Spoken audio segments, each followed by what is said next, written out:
This is another C4 tune port video. This is out of all my cars, this is personally my most powerful car. It's a Callaway twin turbo. I've owned since 92. It's an 89.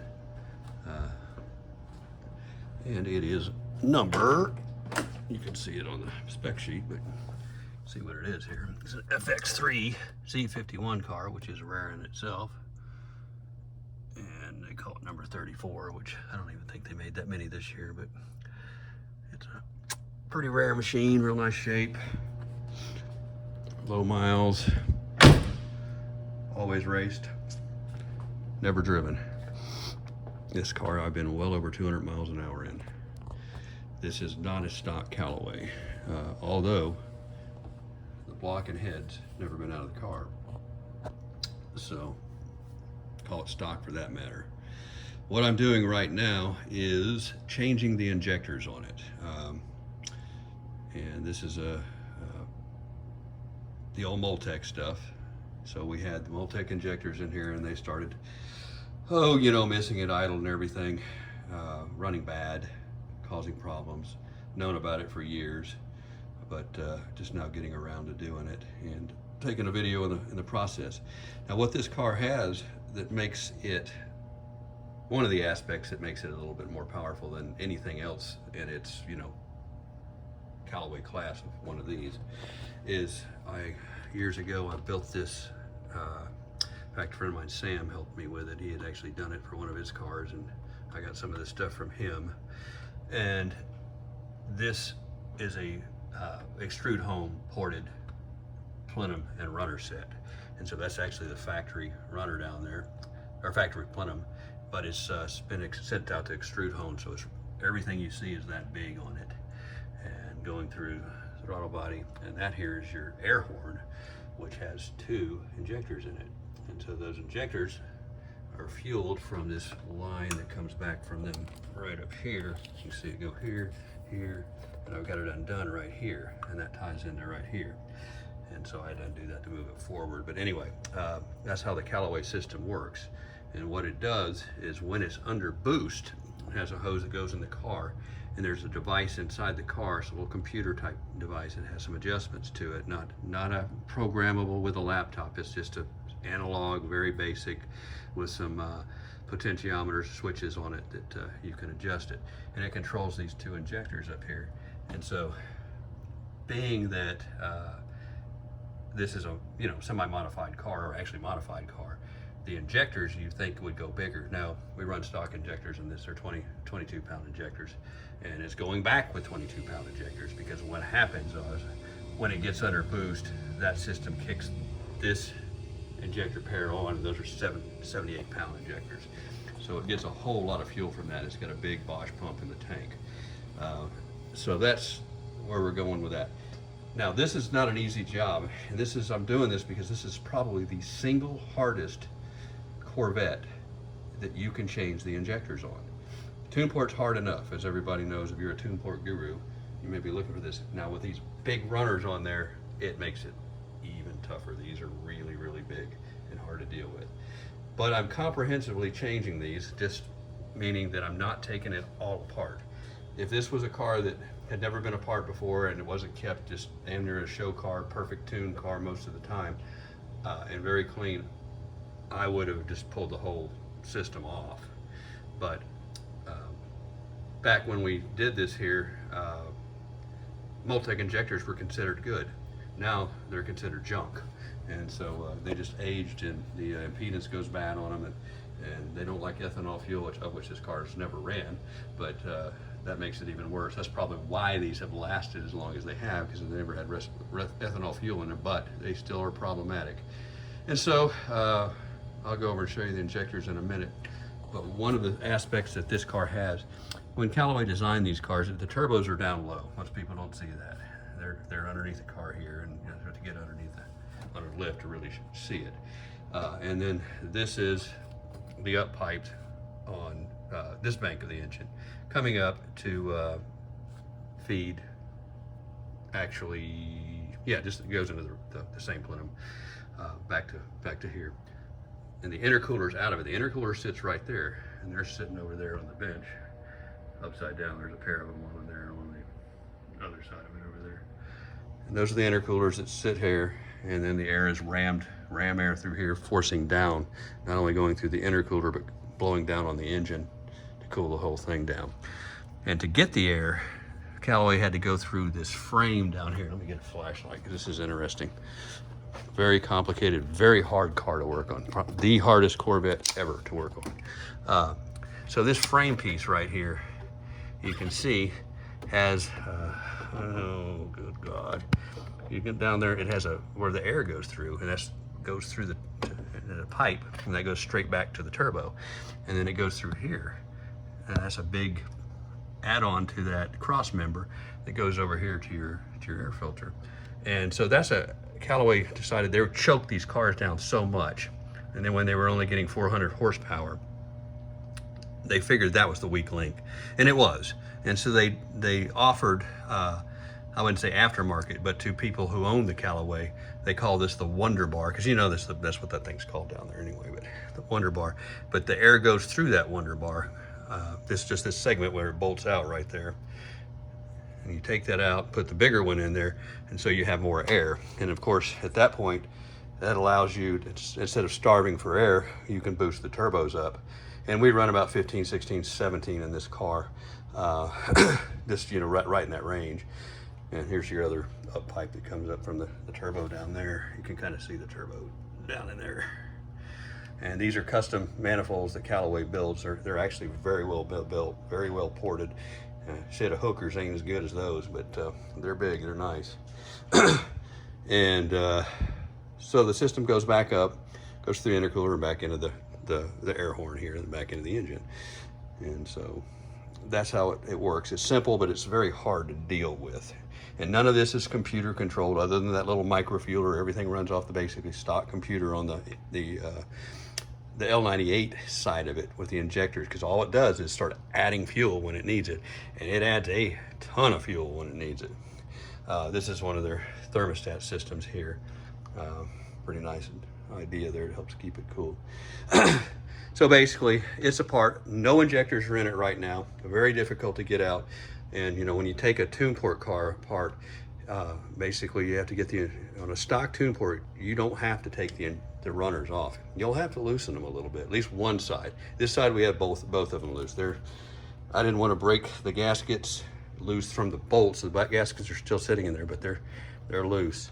We had to get that there to get the fuel rails high enough to get the runners out. And of course, one of the things that everybody forgets is these two bolts way up front here. They go to the manifold where the fuel lines go down. If you don't take those, their Torx bits also out, and try and lift it, you'll bend the fuel lines, you'll never get the thing up. And those things are a pain in the butt to get out. In fact, most tune port cars, when they're worked on, never have them put back in. I put one back in. This one, actually, I put two back in when I did it, because I was, guys, a Callaway, let me do it right. I'm going back with one this time. I had enough of that crap. So see, these are some of the stupid things just back in there. So it's hard to get to. On your stock car, your air pump's in the way there. This car has no air pump because the turbo is the air pump. I'm sorry, this car does have an air pump. That's the supercharged car I have. No, that's it. That's the same stuff as stock. So that's the air diverter valve. Nevertheless, that's the way that works.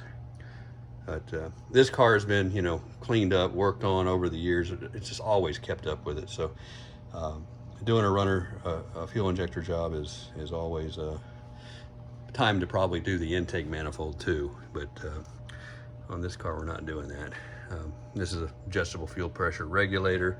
I'm going to reset the base points on that when we put the new injectors back in. Here's another thing Callaway has. So all of the oil that goes to the turbos goes through them, and it's actually lower than the oil pan. And there's no way to get the oil from the turbos back to the engine. It's got a little oil pan, they call it the scavenging pan. And right there on that tensioner, that's called the scavenging pump. And that actually grabs the oil out of that little pan. It's pumped off of the tensioner right there, and then throws it back into the engine. Very, very plumbing difficult car here.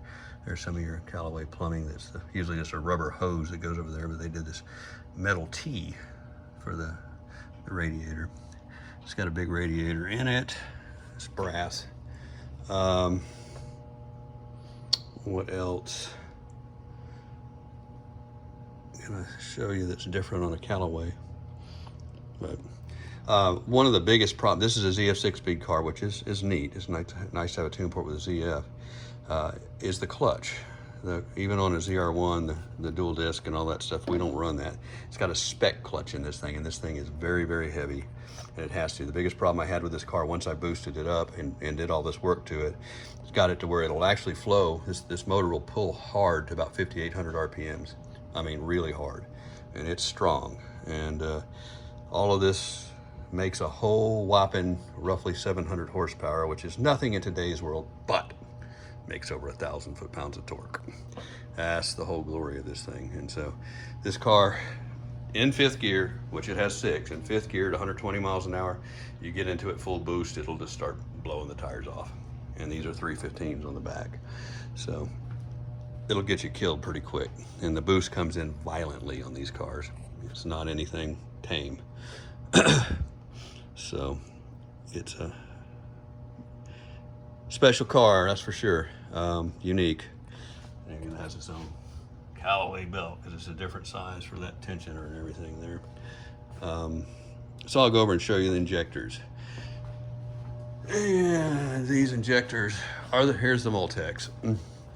These are the gray ones, which started in '89, and they ran in the tune ports, you know, to the end, '91. Then, of course, in the LT1 years, they carried over into '92, and I believe '93's also had these Multec injectors, which they're problematic too.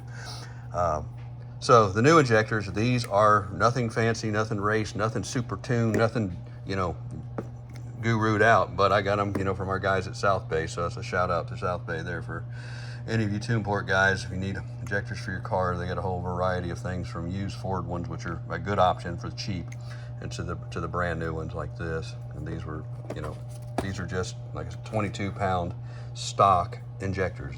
These aren't anything race oriented or anything like that, because under the Callaway you don't really need more, because if you have the base set fuel pressure, which Callaway ran stock at, you know, basically 42, 45 with the vacuum off. We run them up to about 50 now, so it cranks these injectors a little bit more, and then the 78 pounds come in, and, you know, it's off from there. So that's more of the car. The batteries unhooked in it, but Callaway twin turbo. And of course the wheels you see on these are Dymags. People know these by now. They're rare, expensive magnesium wheels. They're a ½ inch bigger than stock. Corvette wheels they're 10-inch wheels. And on the back they run 315s, which you can get away with on these, believe it or not. And they have a better offset, so the wheels stick more, you know, flush with the car. That's a better negative number offset, so it's doesn't look sunk in. It's a real good look. Of course, the wheels are light, and the Callaway's real discreet to see, unless it's an aero body, and it says twin turbo here, and Callaway here, and the pipes. Well, these aren't stock either, because this thing has a whole 3-inch exhaust system all the way back on it. Big one.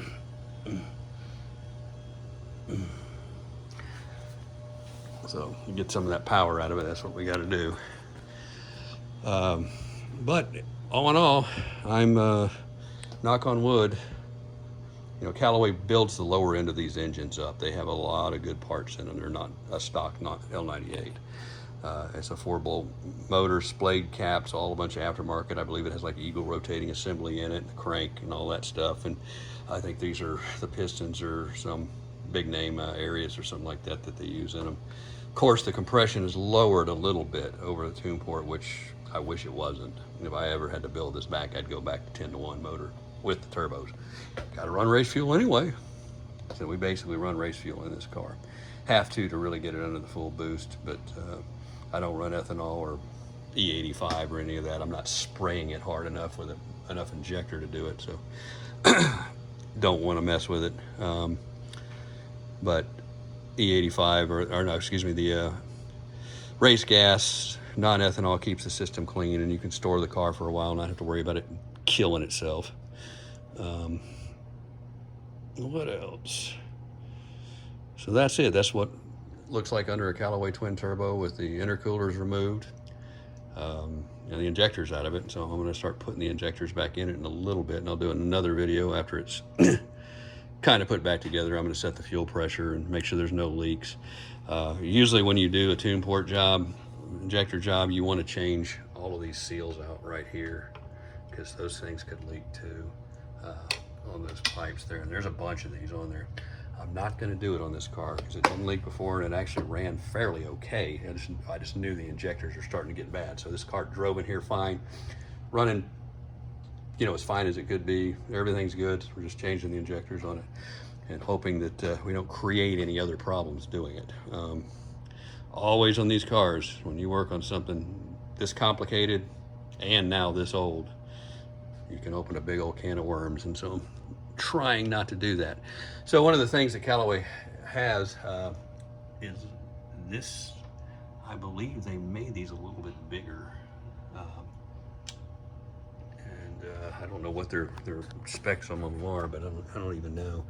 And we put the airfoil in that thing. It's the first modification you do to a tune port. Don't know if it actually helped this car, but hey, why not? Had one. What else?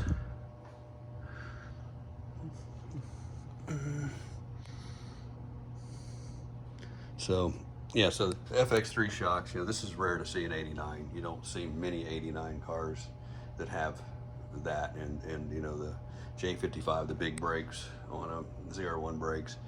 And the neat thing about an 89, if you start looking at a bunch of C4s, it is one of the lowest sitting cars. If it's a Z51, the front end sits really low. So a lot of people lower their cars and do things like that. This car's never been messed with, and it sits beautiful. I mean, it's just the perfect setup. And in 90, even on the ZR1, they started raising the fronts a little bit more, because I guess the Z51 was just a little too low. If you had a Z52 89 or base suspension 89, it would be higher. But the Z51 sits lower. Now, one of the things they did do, they left the back height kind of, so the car was kind of raked, and we do drop the backs a little bit, you know, with the longer bolts in the back to balance it out some. So the back has been just, you know, partially lowered, not much, and then the front stock. So that's a unique thing for 89. And for Callaway, if you're watching this because you know Callaways or you have a Callaway, in 1990, you know, that's when the cars went to the slant back radiator, the ZR1 style radiator, basically is what they did. And I'll show you the difference with that. So you go over to one of these cars over here, like the ZR1, it has the slant back, you know, the angle radiator. And so that creates a whole lot less space between the front of the engine and here. And that's the same on the TPI car. It has that slant back radiator, 90. There's one over there I'd show you, but it does the same. So 89 is the last year for that vertical radiator. And of course the slant back is a better system, it's nicer, but for Callaway, it's not, because there's so much junk up here that all of that gets in the way and makes it even harder to work on.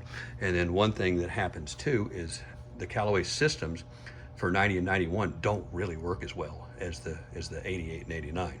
Now 87 is a different system. So if you know Callaway's 87 had the smaller the Garrett turbos. These are Rotomaster turbos. A lot of little changes that were done. So 88 got fast enough, and you could modify an 88 and make it fast. 89, in my opinion, is the best because it's still the vertical thing, and Callaway basically engineered their whole system off of this. And then when 90 came around, they just kind of said, you know what, why are we changing everything every year? This is getting ridiculous, and just kind of left it the same and just worked with it. And it was not as clean a setup as this. And of course 89 has the ZF 6-speed in it. And as to where 88 had your 4+3, which can be made to be good, but the ZF's better, just all around, period. And so 88, 89 is the more hot roddable cars. And of course, everybody loves the aero body, and this is not. This is a stock body. And so the aero body cars will have the different nose. They have the hood pieces here, which actually are dummies. They do nothing because 87 is the only one that had the hood scoop that rammed the air into the intercooler going down through the hood. That's where 88 and 89 went to this more advanced system that takes it from up front. So it's hidden and it's bigger, it's got more CFM, it rams harder air. But the 87 looks cooler because it has a little scoop up here. And the main reason they went around, that fills up with water, corrodes the whole motor. If you look at an 87, somebody's driven in the rain, the car looks, it's hell, it's gone. Everything is just powder white junk, just ruined. So 87s can get ruined real fast from just, I'm gonna drive it every day mentality. So the 91 or any of the aero body cars, those scoops on them are actually fake. It'll have that deal, but it'll have the the aero body lower pieces, which you can bolt on these cars or take these off, put it on there. However, being around these cars, if you want to use them, want to go fast, the aero body is not the way to go. That front end is hard fiberglass. One little thing just spiders it, cracks it, ruins it. It's just like driving this hood down the street, and that's your surface. It's just gonna smash it. That's where the urethane front bumper takes a lot more. And of course, and it sits, it has actually a better scoop system. See that down there? You will not see that on an aero body car. That low with that air dam pulling up. Aero bodies tend to have to go through the bumper to get into the radiator, as to where this is a lot more scientific.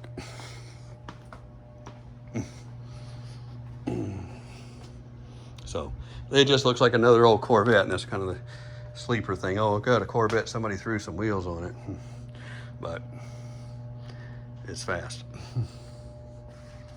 Quarter mile, not really a good fast car for the quarter mile because it has so much torque. In order to use the torque, you would have to put a very, very sticky complement of tires on the back of it, and then you're going to break the car. You're going to bust the Dana 44, you're going to bust the ZF, it's not a dragster. So, these things will run as it sits, probably with me driving it conservatively in the 12s, and in the high mile an hour, probably in the upper 120s. But the car will do 215 miles an hour. That I can promise and guarantee it, and it may do it even faster now because it's been there. And that's on a GPS, nothing on a speedometer. Because we can't trust those, right? Even though they're fairly accurate.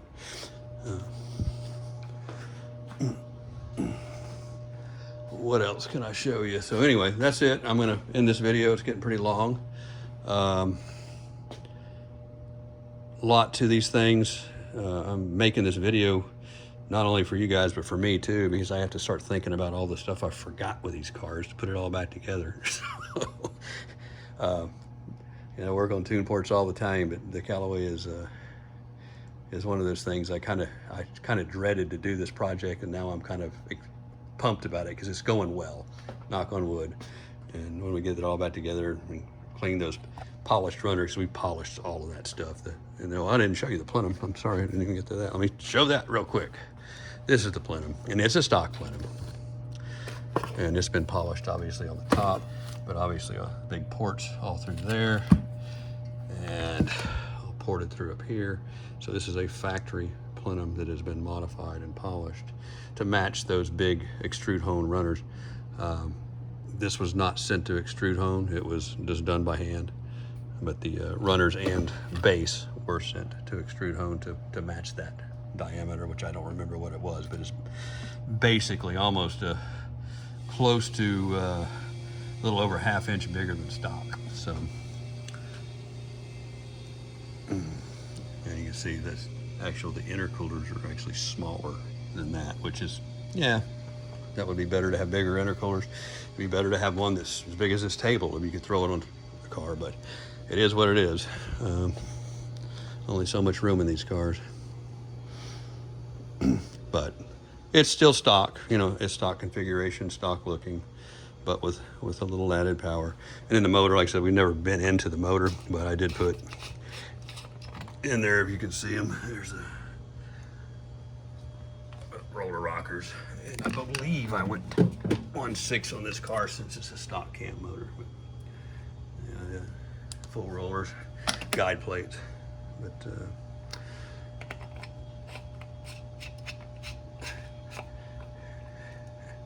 see that?